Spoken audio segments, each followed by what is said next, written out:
Halo guys, selamat datang di channel Pojokan Perpus. Rusia adalah negara besar yang tidak akan pernah luput dari perhatian masyarakat internasional. Negara beruang merah ini memiliki sejarah panjang dalam dominasi politik global, bahkan sejak masih berstatus sebagai negara adidaya dengan nama Uni Soviet. Dalam lembaran sejarahnya, Rusia ataupun Uni Soviet tidak bisa dilepaskan dari nama Mikhail Gorbachev.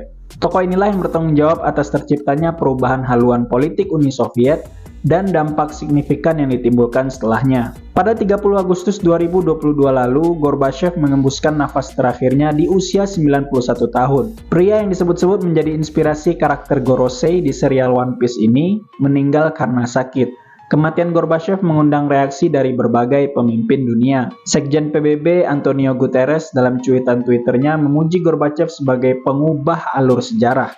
Pemimpin global yang selalu berkomitmen untuk menciptakan kerjasama dan perdamaian. Guterres mengaku sedih dengan kepergian Gorbachev. Ucapan bela sungkawa serta pujian setinggi langit juga dilontarkan oleh Barat, yang notabene adalah rivalnya Rusia. Biden misalnya tidak tanggung-tanggung memuji Gorbachev sebagai pemimpin langka dan penyelamat dunia. Biden memuji Gorbachev sebagai pemimpin yang punya visi yang berbeda dan ia berani mempertaruhkan karir politiknya untuk mencapai visi tersebut. Respon sejumlah pemimpin dunia tadi ternyata berbanding terbalik dengan respon yang ditunjukkan oleh pemerintah Rusia. Presiden Rusia Vladimir Putin memang pergi melayat jenazah Gorbachev, tapi ia tidak hadir pada saat sesi pemakaman. Putin juga tidak memberikan penghormatan berupa pemakaman kenegaraan kepada Gorbachev, seperti yang ia berikan saat mantan pemimpin Rusia lainnya, Boris Yeltsin, meninggal beberapa tahun silam. Ini membuat Gorbachev tampak sangat dihargai oleh negara lain, tapi tak terlalu dicintai di negaranya sendiri. Untuk mengetahui jalan pikiran Gorbachev di masa tuanya, maka kita perlu melihat kehidupan masa lalunya atau lebih tepatnya apa saja hal-hal yang telah ia lalui. Gorbachev lahir pada 2 Maret 1931 di desa Provolnoe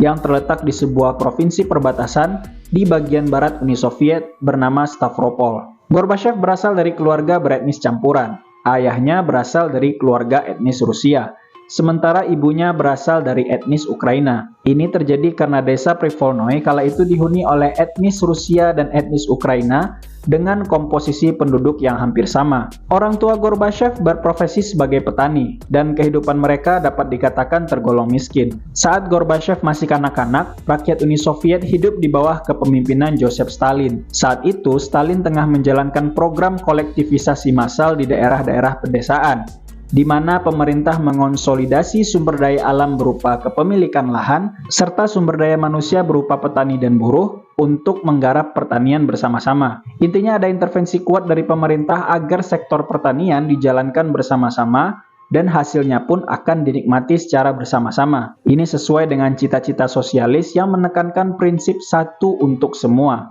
Nah, kakeknya Gorbachev ini yang dari pihak ibu bergabung ke dalam Partai Komunis dan menjadi ketua organisasi pertanian kolektif tersebut di desanya.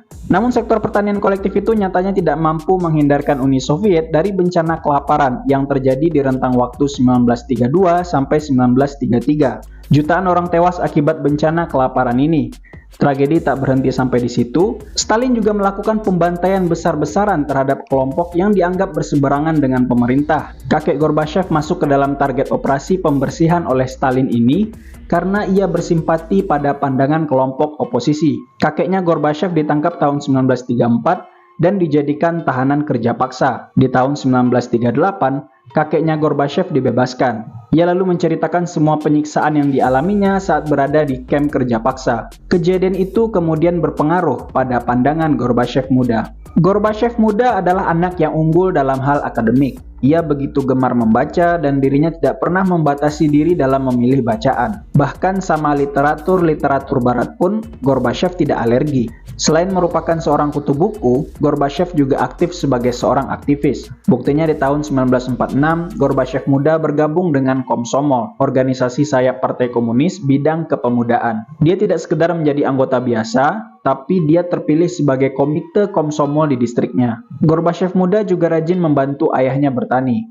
Berkat kegigihan dalam bekerja, Gorbachev dan ayahnya berhasil memanen 8.000 kuintal gandum di tahun 1948 yang membuat Gorbachev dan ayahnya mendapatkan penghargaan prestisius dari pemerintah. Ayahnya mendapat penghargaan Orde Lenin, sedangkan Gorbachev mendapatkan penghargaan Orde Panji Merah Buruh. Gorbachev melanjutkan pendidikan tingginya di Universitas Negeri Moskwa yang merupakan kampus paling bergengsi di Uni Soviet kala itu. Berbekal penghargaan Orde Panji Merah Buruh, Gorbachev diterima di universitas tersebut tanpa tes dengan mengambil jurusan hukum. Nah, sejak duduk di bangku kuliah inilah penentangan Gorbachev terhadap praktik-praktik totalitarianisme sedikit demi sedikit mulai mencuat.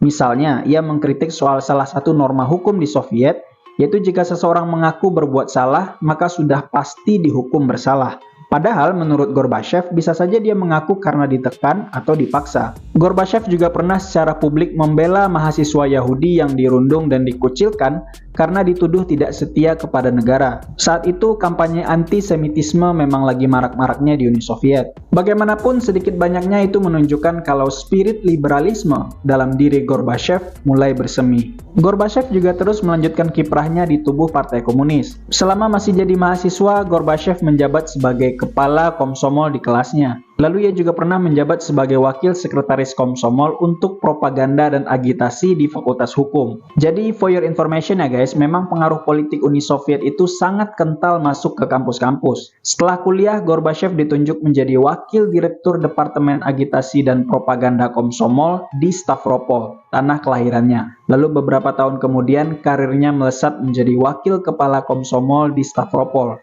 Karirnya menanjak lagi. Setelah beberapa tahun, dia ditarik dari sayap kepemudaan Komsomol dan diangkat menjadi sekretaris kedua Kraikom Stavropol, menjadikannya sebagai orang nomor 2 paling berpengaruh di Stavropol. Kiprah Gorbachev terus menanjak di tubuh Partai Komunis. Dia kemudian ditunjuk sebagai sekretaris pertama Kraikom Stavropol, lalu naik lagi menjadi anggota Komite Pusat Partai, lalu kemudian naik lagi menjadi sekretaris Komite Pusat, lalu statusnya naik lagi menjadi anggota penuh Politbiro, yang merupakan otoritas pembuat kebijakan tertinggi di Uni Soviet. Hingga pada akhirnya di tahun 1985, ia ditunjuk oleh Politbiro menjadi Sekretaris Jenderal Partai Komunis Uni Soviet, yang sekaligus merupakan pemimpin tertinggi negara Uni Soviet. Mulusnya perjalanan Gorbachev menjadi orang nomor 1 di Uni Soviet pastinya menimbulkan kesan bahwa dia adalah orang yang sangat loyal pada nilai-nilai partai, sangat mendukung totalitarianisme dan komunisme gitu kan, sehingga dia pun disukai oleh rekan-rekan politiknya. Padahal fakta yang terjadi malah sebaliknya. Gorbachev tidak pernah meninggalkan nilai-nilai liberalisme yang dianutnya saat muda. Itu terlihat ketika Gorbachev mencetuskan kebijakan glasnost dan perestroika. Ketika Gorbachev naik tahta, Uni Soviet memiliki segudang masalah. Yang paling kentara adalah masalah perekonomian negara yang merosot. Ini terjadi karena Uni Soviet telah bertahun-tahun menghamburkan banyak uang untuk bersaing dengan Amerika Serikat dalam Perang Dingin. Tidak cukup sampai di situ, Uni Soviet juga memiliki masalah internal seperti lambatnya produktivitas, birokrasi yang rumit, dan tata kelola negara yang buruk. Kasus ledakan nuklir Chernobyl adalah salah satu bentuk buruknya pengelolaan negara oleh pemerintah Uni Soviet kala itu.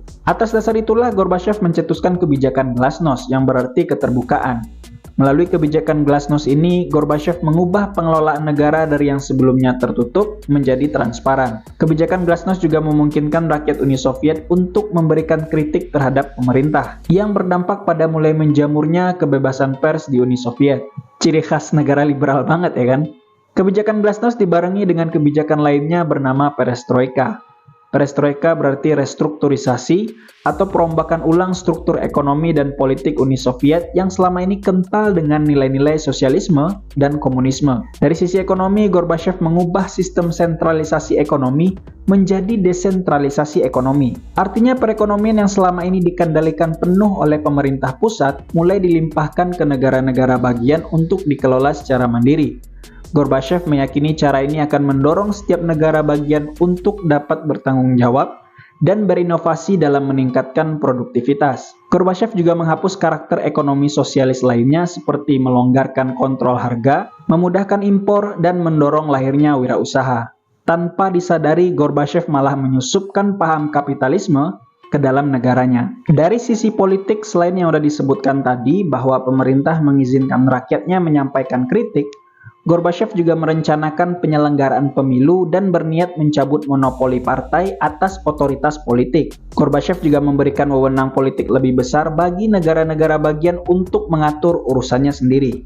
Yap, Gorbachev mendemokrasikan Uni Soviet. Sementara dari sisi politik luar negeri, Gorbachev melakukan suatu hal yang tak pernah dilakukan pendahulunya, yaitu menormalisasi hubungan dengan Barat. Gorbachev juga menarik dukungan Uni Soviet terhadap rezim-rezim sosialis di seluruh dunia. Gorbachev berpandangan sudah saatnya Uni Soviet mencabut pengaruhnya dari negara-negara itu.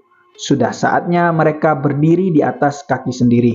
Harapan Gorbachev bahwa kondisi Uni Soviet akan menjadi lebih baik dengan kebijakan glasnost dan perestroika malah tidak terwujud. Yang terjadi malah sebaliknya. Stabilitas politik Uni Sovietlah yang menjadi taruhannya. Ini karena Gorbachev melakukan reformasi ekstrim secara cepat dan sekaligus. Kondisinya bisa jadi berbeda jika Gorbachev mencontoh Cina di bawah rezim Deng Xiaoping misalnya, yang hanya meliberalkan sistem ekonomi tapi tetap memegang penuh kendali politik. Kebijakan Gorbachev yang memberikan sedikit kebebasan kepada negara-negara bagian, pada akhirnya membuat negara-negara bagian tersebut malah memerdekakan diri. Pemerintah Uni Soviet biasanya langsung menumpas gerakan-gerakan separatis itu, tapi Gorbachev enggan melakukannya. Konsekuensinya, Uni Soviet resmi bubar di tahun 1991 setelah 69 tahun berdiri. Bubarnya Uni Soviet sekaligus menandakan berakhirnya Perang Dingin, dan Amerika Serikat dinyatakan keluar sebagai pemenang. Bersamaan dengan bubarnya Uni Soviet, Mikhail Gorbachev mengundurkan diri pada 25 Desember 1991. Gorbachev memilih mundur untuk menghindari perang saudara, karena kelompok garis keras Uni Soviet mulai memberontak dan menyalahkan Gorbachev atas melemahnya Uni Soviet. Di mata Barat, Gorbachev dihormati sebagai pahlawan kebebasan. Ia bahkan dianugerahi Nobel Perdamaian berkat kebijakannya yang berimbas pada berakhirnya Perang Dingin. Namun Gorbachev tidak dicintai di negaranya sendiri, utamanya oleh pihak-pihak yang masih memegang teguh cita-cita Uni Soviet. Gorbachev tidak pernah menyesali keputusannya soal reformasi glasnost dan perestroika. Sampai ajal menjemputnya, Gorbachev tetap meyakini glasnost dan perestroika telah meninggalkan warisan untuk perdamaian dunia. Gorbachev adalah seorang liberal yang tumbuh di negara komunis. Oke, jadi sekian dulu video kita untuk kesempatan kali ini. Semoga dapat menambah wawasan bagi kita semua. Sampai ketemu lagi di edisi video berikutnya.